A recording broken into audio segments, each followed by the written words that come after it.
Hello friends, स्वागत है आपका एक बार फिर हमारे यूट्यूब चैनल फैमिली स्टडी में। तो फ्रेंड्स, आज की इस वीडियो में हम बात करने वाले हैं मौलिक अधिकार की। और मौलिक अधिकार में हम देखेंगे अपना फर्स्ट अधिकार। देखिए, हमें पता है कि हमारे मूल संविधान में कितने मौलिक अधिकार थे, 7 थे, और अब कितने हमारे 6 हैं। तो 6 में भी सबसे पहला अधिकार क्या है, हमारा समानता का अधिकार है। उससे पहले हम जान लेते हैं। देखिए, हर वीडियो में मैं बताता हूँ आपको, ये ज़रूर याद रखना है, मौलिक अधिकार संविधान के किस भाग में, 3 में, अनुच्छेद 12 से 35। ये तो आपको याद ही होना चाहिए। अब बात करते हैं हम 6 जो हमारे मौलिक अधिकार है, उसमें भी फर्स्ट हमारा जो अधिकार है वो है हमारा समानता का अधिकार। अब समानता का अधिकार वो अनुच्छेद कौन से कौन से तक में, अनुच्छेद 14 से 18 में। देखिए फ्रेंड्स, अगर आपको ये नहीं पता कि कौन कौन से अधिकार है और कौन से अनुच्छेद में रखे गए हैं, तो आप हमारी पहली वाली वीडियो को देख सकते हैं। हमने पहली वाली वीडियो में डिस्कस किया है ये। तो फ्रेंड्स देखिए, बात करते हैं यहाँ पर हम अनुच्छेद 14 की। देखिए, अनुच्छेद 14 जो कहता है वो क्या कहता है, विधि के समक्ष समता एवं विधियों का समान संरक्षण। मतलब विधियों के समक्ष समता और विधियों का समान संरक्षण की बात की गई है अनुच्छेद 14 में। इसे थोड़ा और डिटेल में देखते हैं क्या है। देखिए, अनुच्छेद 14 के अकॉर्डिंग राज्य, यहाँ पर आप देखिए, ये गौर करिए, राज्य और व्यक्ति नहीं, सिर्फ राज्य है। राज्य किसी व्यक्ति को विधि के समक्ष समता और विधियों का समान संरक्षण से वंचित नहीं करेगा। अब बात आती है यहाँ पर व्यक्ति। सबसे पहले हम जान लेते हैं व्यक्ति क्या है, फिर उसके बाद हम समझेंगे विधि के समक्ष समता क्या है और विधि का समान संरक्षण है क्या। तो यहाँ पर हम देखते हैं व्यक्ति कौन होगा। देखिए, व्यक्ति हमारा नागरिक भी हो सकता है, गैर नागरिक भी हो सकता है, विधिक व्यक्ति भी हो सकता है जो कानून से जुड़ा हुआ है, या कंपनी हो सकती है, या कोई निगम हो सकता है। देखिए फ्रेंड्स, अब बात आती है कि विधि के समक्ष समता का मतलब क्या है। देखिए, ये जो अवधारणा है, मतलब ये जो विधि के समक्ष समता है, ये कहाँ से लिया गया है, ब्रिटेन से लिया गया है, ब्रिटेन की अवधारणा से लिया गया है। अब बात आती है, देखिए अर्थ क्या है इसका, विधि के समक्ष समता का अर्थ क्या है।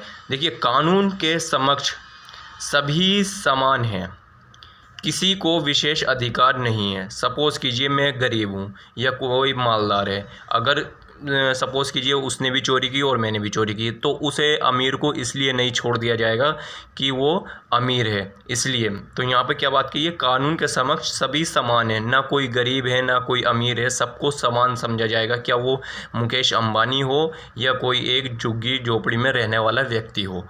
तो मतलब किसी को भी विशेष अधिकार नहीं है। ये नहीं कि हम मुकेश अंबानी कुछ भी कर सकता है, तो मतलब वो मालदार है तो कुछ भी नहीं होगा उसके साथ, ऐसा कुछ नहीं है। कानून के समक्ष सभी को समान रखा जाएगा, ये हमारा एक मौलिक अधिकार है। अगर आपके मौलिक अधिकार को, या अगर आपके साथ कोई भेदभाव होता है इस तरीके का, तो आप डायरेक्ट कहाँ जा सकते हैं, आर्टिकल 32 के तहत सर्वोच्च न्यायालय जा सकते हैं। तो फ्रेंड्स, आपको आई होप आपको ये समझ में आ गया होगा कि विधि के समक्ष समता का मतलब क्या है। मतलब कानून के समक्ष सभी समान हैं, किसी को विशेष अधिकार नहीं है। अब बात करेंगे विधियों का समान संरक्षण। तो फ्रेंड्स, यहाँ पे हम देखेंगे विधि का समान संरक्षण। देखिए, ये जो अवधारणा है ये कहाँ से ली गई है, ये यूएसए से ली गई है। कहाँ से ली गई है, ये यूएसए से ली गई है। अब बात करते हैं इसका मतलब क्या है। देखिए, समान परिस्थितियों में समान व्यवहार, असमान परिस्थितियों में असमान व्यवहार किया जा सकता है, इसका मतलब यह है विधि का समान संरक्षण का। अब देखिए, ऐसा नहीं है, देखिए कभी कभी भेदभाव होता है, कभी जैसे पुरुष और महिलाओं के साथ भेदभाव हो सकता है। कानून थोड़ा सा महिलाओं के लिए ज़्यादा वो होती है, दया दिखा देती है। तो महिलाओं के सशक्तिकरण के लिए ये अलग भी हो सकता है, इसका अपवाद भी हो सकता है। तो आप इसके लिए न्यायालय नहीं जा सकते हैं। महिला सशक्तिकरण के लिए हम महिलाओं के लिए कोई स्कीम निकालते हैं, कोई योजनाएं निकालते हैं, तो ये आप इसका वो नहीं देंगे कि हमारे साथ भेदभाव हो रहा है या हमारे कानून के देखिए क्या है, हमारा समान परिस्थितियों में समान व्यवहार। तो ये कुछ अपवाद हैं जो महिलाओं के सशक्तिकरण के लिए होगा। सकारात्मक भेदभाव भी हो सकता है।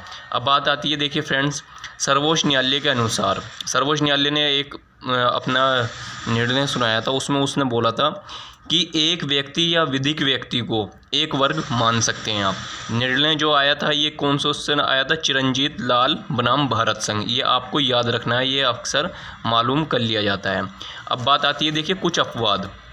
आर्टिकल 14 के अपवाद हमने जाना। आर्टिकल 14 में क्या था कि समान संरक्षण होगा, सभी को समान समझेंगे, कानून के समक्ष सभी समान है, ना कोई गरीब है ना अमीर है, किसी को इसलिए नहीं छोड़ दिया जाएगा, किसी के खिलाफ इसलिए कार्रवाई नहीं होगी कि वो गरीब अमीर है, तो ऐसा कुछ नहीं है, कानून के समक्ष सभी समान है। ये हमारे आर्टिकल 14 में बात की गई है। तो फ्रेंड्स देखिए ये कितना इंपॉर्टेंट आर्टिकल है, ये आपको दैनिक जीवन में भी आपको पता होना चाहिए। ज़रूरी नहीं है कि हम अगर तैयारी कर रहे हैं किसी का इसलिए हमें इसके पर्पस से पता होना चाहिए, ये आपको पता होना चाहिए। ये आपका मौलिक अधिकार है, फंडामेंटल राइट्स है। अब बात आती है कुछ अपवाद हैं। देखिए जैसे राज्यपाल तथा राष्ट्रपति के विशेष अधिकार की बात की गई है, तो अभी तो हमने बात की थी कि सबको समान समझेंगे, तो इसमें कुछ अपवाद हैं। राज्यपाल तथा राष्ट्रपति को विशेष अधिकार दिए गए हैं अनुच्छेद 361 के तहत। तो देखिए पद पर रहते हुए गिरफ्तारी या कारावास से छूट, मतलब अगर राष्ट्रपति या राज्यपाल अगर कोई पद पर हैं तो अगर उन्होंने कुछ कर दिया है, मतलब कुछ बयान ऐसा कुछ कर दिया है, तो आप उनके खिलाफ मुकदमा नहीं कर सकते, कोई गिरफ्तारी नहीं कर सकते, तो उससे उन्हें छूट है।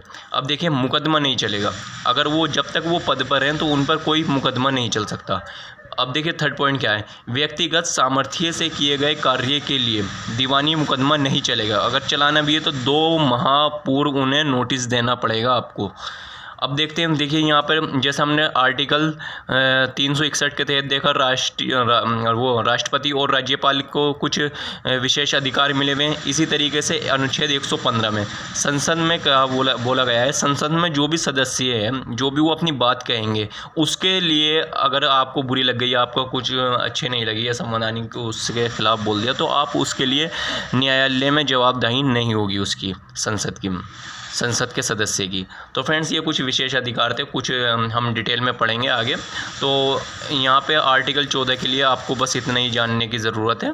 तो फ्रेंड्स आई होप आपको वीडियो अच्छी लगी होगी। अगर वीडियो अच्छी लगी हो तो प्लीज़ चैनल को ज़्यादा से ज़्यादा सब्सक्राइब करें एंड वीडियो को लाइक एंड शेयर करें। Thank you.